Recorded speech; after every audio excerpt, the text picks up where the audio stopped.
Uncertainties grow in the Middle East region after Iran launched hundreds of drones and missiles from its territory toward Israel over a 5-hour period. Though most of the strikes were prevented, Israel pledged retaliation. Iran warned of even stronger attacks if retaliatory measures from Israel or the U.S. follow. Our Kim Bo-kyoung tells us more. It was an unprecedented attack, marking the first ever direct overt attack launched at Israel from Iranian territory.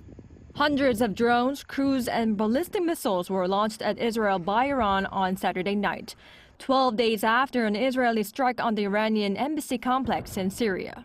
99% of projectiles fired by Iran were reportedly intercepted by Israel and its partners, with U.S. President Joe Biden during a call with Israeli Prime Minister Netanyahu describing the situation as a win, which demonstrated Israel's superior military capability. Biden also reportedly told his counterpart in Tel Aviv that the U.S. will not participate in any offensive action against Iran, though Washington's ironclad commitment to Israel's security against Iranian threats remains.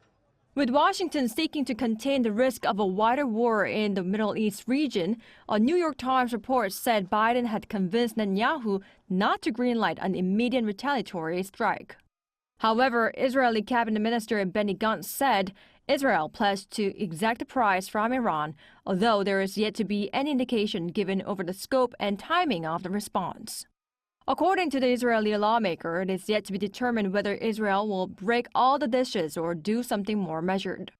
And to such retaliatory discourse, the Iranian Armed Forces Chief of Staff warned that should Israeli attack, its response would be decisively stronger and more resolute, and any backing from Washington would result in U.S. bases being targeted as well. Meanwhile, after Iran's attack, G7 leaders convened and unanimously condemned Iran's attack and called for restraint from all sides to prevent a regional war.